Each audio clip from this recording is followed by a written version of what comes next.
Hello दोस्तों, स्वागत है आपका हमारी इस नई वीडियो में। आप देख रहे हैं आपका अपना यूट्यूब चैनल अप्रेंटिसशिप गाइड, जिसमें है ऑल अबाउट अप्रेंटिसशिप ट्रेनिंग।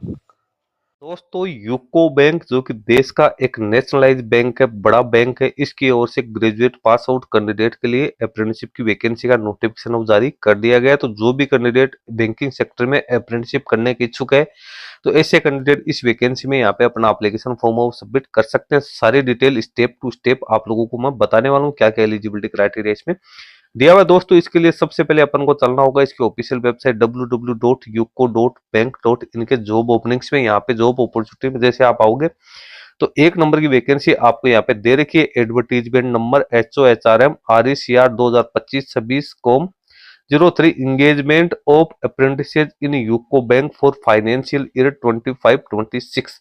आगे डॉक्यूमेंट्स में व्यू दे रखा है। डेट 21 अक्टूबर 2025 को इसका ऑफिशियल नोटिफिकेशन वो जारी किया गया। नीचे आपको click here to apply online का ऑप्शन दे रखा है, लेकिन सबसे पहले अपन ने जो इसका ऑफिशियल नोटिफिकेशन है उसको रीड आउट करेंगे, क्योंकि कैंडिडेट्स है उनके सबसे पहले जब तक एलिजिबिलिटी क्राइटेरिया कंप्लीट नहीं होता है तब तक एप्लीकेशन फॉर्म भरने का कोई मतलब नहीं है। तो ये आप इसका ऑफिशियल नोटिफिकेशन देख रहे हो, यूको बैंक की ओर से जारी किया गया। इसमें ग्रेजुएट पास आउट कैंडिडेट के लिए ऑनलाइन एप्लीकेशन फॉर्म से मांगे गए। एप्लीकेशन फॉर्म आप www.ucobank.in के कैरियर सेक्शन में जाके या www.bfsissc.com के माध्यम से अपना एप्लीकेशन फॉर्म सबमिट कर सकते हैं। कैंडिडेट सिर्फ एक ही स्टेट से यहाँ पे अपना एप्लीकेशन फॉर्म है वो सबमिट कर पाएंगे, क्योंकि यहाँ पे मल्टीपल स्टेट वाइज वैकेंसी है वो निकल के आई है। देश के जो स्टेट्स हैं उनके लिए वैकेंसी निकल गई। अलग अलग स्टेट के लिए ऑनलाइन एप्लीकेशन फॉर्म 21/10/2025 से लेकर 30 अक्टूबर 2025 के बीच में भरा जाएगा। 10 दिन का टाइमलाइन आपको यहाँ पे दे रखा है। कैंडिडेट का NATS 2.0 यानी www.nats.education.gov.in के ऊपर रजिस्ट्रेशन यहाँ पे होना जरूरी है। अब यहाँ पे वैकेंसीज की जो डिटेल्स है वो आपको मैं यहाँ पे बता देता हूँ, किस स्टेट में कितने कितनी वैकेंसी दे रही है। सबसे पहले आंध्र प्रदेश में 7 वैकेंसी है, अरुणाचल प्रदेश में 1, असम में 24, बिहार में 35 वैकेंसी है, चंडीगढ़ में 4 है, छत्तीसगढ़ में 10 वैकेंसी है वो निकल के आई है, गोवा में 1 है, गुजरात के अंदर 19 है, हरियाणा में 14 है, हिमाचल प्रदेश में 25 वैकेंसी निकाली गई, जम्मू कश्मीर में 12 है, कर्नाटका में 12 है, केरला में 10 वैकेंसी है, मध्य प्रदेश में 27 है, महाराष्ट्र में 33 वैकेंसी है, मणिपुर में 2 है, मेघालय और नागालैंड में एक एक वैकेंसी है, न्यू दिल्ली में 12 वैकेंसी निकाली गई, उड़ीसा स्टेट के लिए 42 वैकेंसी है, पांडिचेरी में 1 है, पंजाब में 24, राजस्थान में 37 और सिक्किम के लिए 1 वैकेंसी निकल के आई है। तमिलनाडु में 21, तेलंगाना के लिए 8, त्रिपुरा में 5, उत्तर प्रदेश में 46, उत्तराखंड में 8 और वेस्ट बंगाल में सबसे ज्यादा वैकेंसी निकाली गई है। 532 वैकेंसी यहाँ पे है वो निकल के आई है। अब SC ST की बात करें तो SC के 98, ST की 45, OBC की 132, EWS की 28, अनरिजर्व की 229 वैकेंसी है वो यहाँ पे निकल के आई है। रिजर्वेशन गवर्नमेंट के नॉर्म्स के अकॉर्डिंग है वो कैंडिडेट को प्रोवाइड यहाँ पे किया गया है। अब एलिजिबिलिटी क्राइटेरिया की बात करें तो नेशनलिटी या सिटीजनशिप से तो ऑल इंडिया के कैंडिडेट इसमें अपना एप्लीकेशन फॉर्म सबमिट कर सकते हैं। कैंडिडेट की मिनिमम एज 20 वर्ष और मैक्सिमम एज 28 वर्ष होनी जरूरी है, यानी 1 अक्टूबर 2025 की स्थिति में कैंडिडेट के पास में ये एज होनी जरूरी है। कैंडिडेट का जन्म 2/10/1997 से लेकर 1/10/2005 के बीच में होना यहाँ पे जरूरी है, जिसमें से SC ST कैंडिडेट को मैक्सिमम 5 साल का एज रिलैक्सेशन प्रोवाइड किया जा सकता है। OBC नॉन क्रीमिलियर को 3 साल का, फिजिकल डिसेबल पर्सन को 10 से 15 साल का, window divorcee woman woman legally separated है उनको भी यहाँ पे कैटेगरी वाइज है वो एज में रिलैक्सेशन दिया जाएगा। इसके लिए कैंडिडेट को जो भी नेसेसरी सर्टिफिकेट्स है वो पेश करने यहाँ पे जरूरी होंगे। एजुकेशन क्वालिफिकेशन की बात करें तो कैंडिडेट के पास में ग्रेजुएशन पास आउट की क्वालिफिकेशन है वो होनी जरूरी है, यानी ग्रेजुएशन कंप्लीटेड यहाँ पे होनी जरूरी है। इसकी मार्कशीट और प्रोविजनल या फाइनल डिग्री है वो इश्यू होनी जरूरी है 1/4/21 या इसके बाद में। तो 1/4/2021 या इसके बाद के जो कैंडिडेट है वो इसमें अपना एप्लीकेशन फॉर्म है वो सबमिट कर सकते हैं। ट्रेनिंग का जो ड्यूरेशन रहेगा वो 12 महीने का 1 साल का रहेगा। स्टाइफंड है वो आपको मंथली 15,000 रुपए स्टाइफंड पेड किया जाएगा, जिसमें से 10,500 रुपए डायरेक्ट बैंक आपके अकाउंट पेमेंट करेगी। 4500 रुपए जो DBT के थ्रू गवर्नमेंट ऑफ इंडिया है वो आपको पेमेंट करेगी। उस टेस्ट ऑफ लोकल लैंग्वेज क्या रहेगा, तो कैंडिडेट जिस पर्टिकुलर स्टेट से अपना एप्लीकेशन फॉर्म सबमिट करें उस पर्टिकुलर स्टेट की जो लोकल लैंग्वेज है वो राइटिंग, स्पीकिंग और अंडरस्टैंडिंग कैंडिडेट के पास में होनी जरूरी आनी जरूरी। इसके साथ ही कैंडिडेट है उसके 10th या 12th की स्टैंडर्ड की जो मार्कशीट या सर्टिफिकेट है उसमें भी लोकल लैंग्वेज एक सब्जेक्ट के रूप में होनी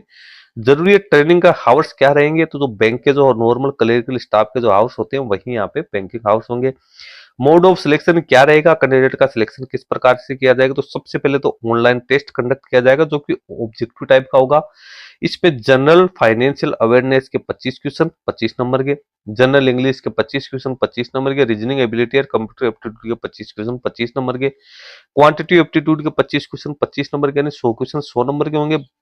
मीडियम ऑफ टेस्ट इंग्लिश और हिंदी यहाँ पे रहने वाली है। टाइम आपको 60 मिनट यहाँ पे दिया जाएगा। एलिजिबल कैंडिडेट है वो सभी कैंडिडेट से उसका रिजल्ट है इसकी ऑफिशियल वेबसाइट के ऊपर है वो पब्लिश कर दिया जाएगा। तो ये हो गया इसके रिजल्ट के बारे में। वेटिंग लिस्ट भी है वो भी यहाँ पे जारी की जाएगी। उसके बाद प्रोसीजर और कंडीशंस क्या क्या कैंडिडेट्स के लिए अप्लीकेबल रहेगी ऑनलाइन एग्जाम्स अप्लाई करने के लिए, ऑनलाइन एग्जाम के लिए, तो उसकी जानकारी आपको दे रखी है। कैंडिडेट एक ही स्टेट से अपना एप्लीकेशन फॉर्म सबमिट कर सकता है, इस चीज का विशेष ध्यान रखना। एप्लीकेशन फी किस प्रकार से पेड करनी है, तो SC ST को कोई फी पेमेंट नहीं करनी है। फिजिकल डिसेबल पर्सन को 400 plus GST, general OBC EWS category candidate को 800 प्लस GST है वो कैंडिडेट को फी का पेमेंट है वो यहाँ पे करना जरूरी है। तो ये तो हो गया कैंडिडेट को। ओनली जो प्रोविजनल एलिजिबल कैंडिडेट है जिन्होंने रजिस्ट्रेशन NATS पोर्टल पे कर रखा है और जिन्होंने अप्रेंटिसशिप के लिए अपना एप्लीकेशन फॉर्म सबमिट किया उनको BFSI SSC की ओर से एक ईमेल आएगा। उस ईमेल के माध्यम से कैंडिडेट को अपनी फी का और इंटीमेशन चार्जेस का पेमेंट है वो करना है यहाँ पे जरूरी। फी यहाँ पे नॉन रिफंडेबल रहने वाली। एग्जामिन्स का लिंक है तो एलिजिबल कैंडिडेट जो कैंडिडेट फी पेड करेंगे उन कैंडिडेट को एक ईमेल आएगा जिसके माध्यम से कैंडिडेट को एग्जाम का लिंक है वो मिलेगा जिसमें कैंडिडेट को अपने लॉगिन क्रेडेंशियल है वो डालने। कैंडिडेट को जो एग्जाम है वो ऑनलाइन मोड में देनी है। इसके लिए कैंडिडेट अपने घर से ही कैंडिडेट को एग्जाम देनी है, बाहर कहीं नहीं जाना है। इसके पास में आपको कैमरा एनेबल डेस्कटॉप या लैपटॉप या टेबलेट या स्मार्टफोन आपके पास में होना जरूरी है। किसी प्रकार का कोई शोर शराबा नहीं हो, क्लियर नेट की कनेक्टिविटी हो, तो आप अपने घर से ही इसमें अपना जो एग्जाम हो वो दे सकते हो। अप्रेंटिसशिप का एग्जाम आप घर से यहाँ पे दे पाओगे। एप्लीकेशन फॉर्म किस प्रकार से फिलअप करना है तो उसकी डिटेल्स है वो आप लोगों को यहाँ पे आप लोगों को दे रखी है।